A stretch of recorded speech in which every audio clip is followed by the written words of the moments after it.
TYEN is the youth desk, basically, which tries to translate everything HomeF does, to the younger generation. We have 4 outlets, we are using to, to achieve our aim, our mission.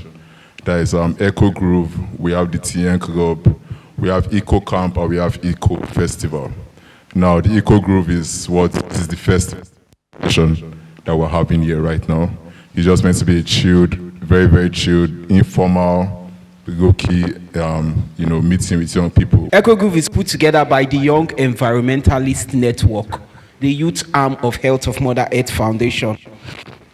And we are thrilled to also tell you that it's linked up with communities and culture. Because when we talk about the youths, when we talk about the teens, when we talk about the younger generation, we try as much as possible to channel them back to our environment, back to our culture, back to our roots. We try to tailor them towards going back to the roots where they come from. Anybody that fails the task, anything they tell you to do, you do it.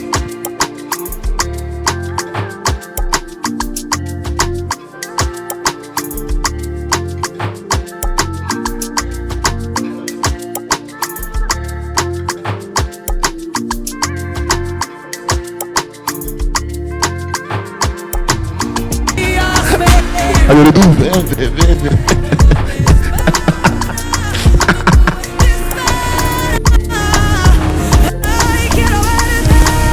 70 years old. So it's only time. There was a time, and now is the time. I don't get this story of it.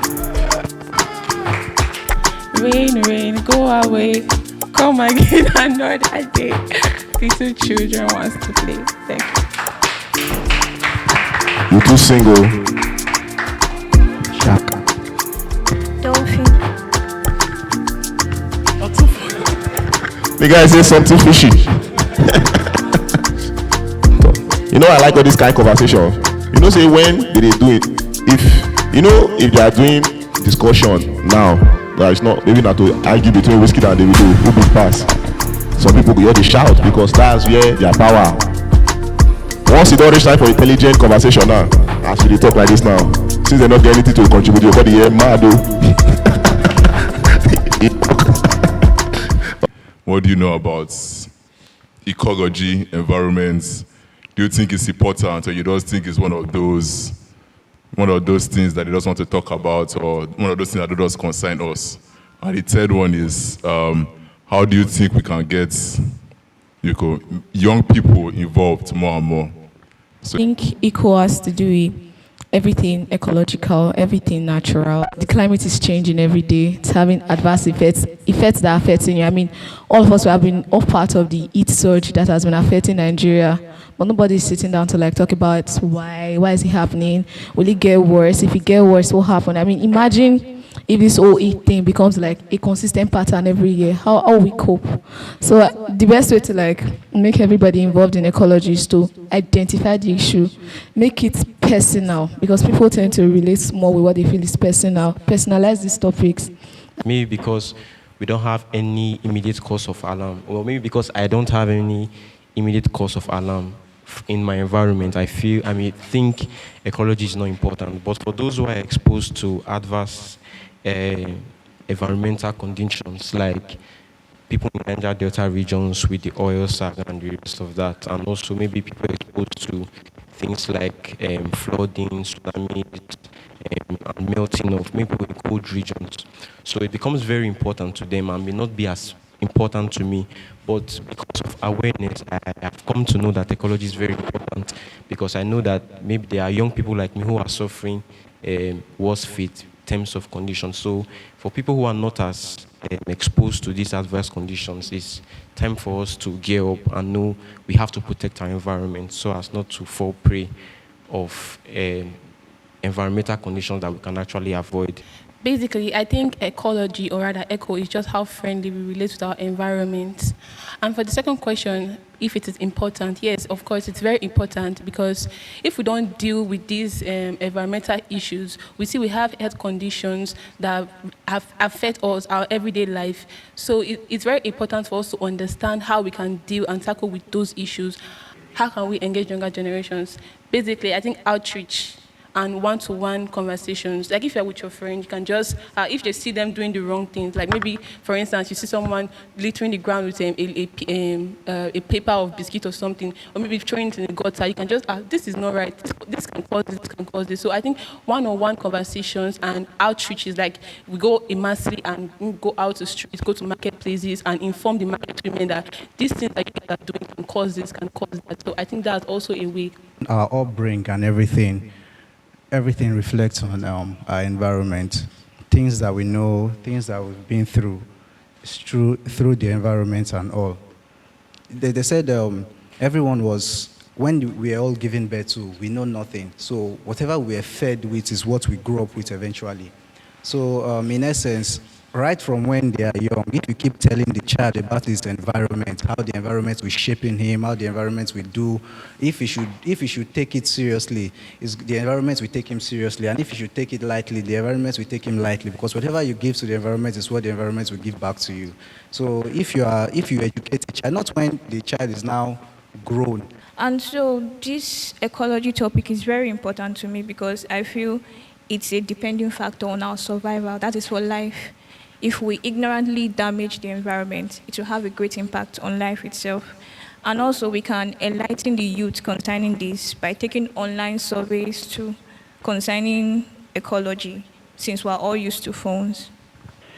Ecology is a very important thing, because we ourselves, we are part of the environment, and if the environment is not in a good position, it has its own effect on us. If the environment is in a good state, it also has an effect on us. I, for one, actually had an argument with one of my lecturers then. She's of late blessed memory now. I told her, I said, Mama, she's a botanist. She was always in support of engineering, biotech stuff of plant and all that. And at a point in time, we made her known that, Ma, this aspect you're talking about, modifying crops, bringing this crop, bringing this thing, putting them together, is not healthy. It causes a lot of harm to the environment, it causes a lot of harm to the plants, and even leads to loss of certain plant species and all that. At a point in time, we started giving her materials from our own corpus, materials we get from NGOs, materials we get from meetings like this. And later on, she realized that what we were saying were actually the facts. And at a point in time, she keyed into what we were saying. She became a patron to our student environmental group then in school. One of my lecturers in the past used to tell me something. He said, Cadmus, when you go to any library or you go to, you come across any materials, pick it, read it, filter off the negative aspect that is not useful to you, adopt the aspect that is useful to you and run with it. And that is how it works. We have a library here, we have a space for research here, we have a hub, a learning hub here. You can find time to come here and study anything concerning the environment that you don't understand and you wish to broaden your knowledge about. We should be the awareness we want to create. 5 persons go here, 3 persons go here. We just take a particular area in the campus. While we put our banner somewhere. We sensitize people while we are doing cleaning. In that little way, we started as a small bunch of people, but at the end of the day, we spread around campuses. That is because people started seeing the activities we do. It's not all about just learning, coming to gatherings of this nature, but it's about activating your ideas, activating what you are called to do. Bros, if we sit down and wait for us to become leaders of tomorrow, we will never get it. We need to strive on our own, fight on our own to become the leaders we want to be, for being part of the first edition of Ecogroove. Put your hands together for yourselves. Thanks for having And me. thank you to the organizers. Thank you to the Young Environmentalists Network. They are doing a great work.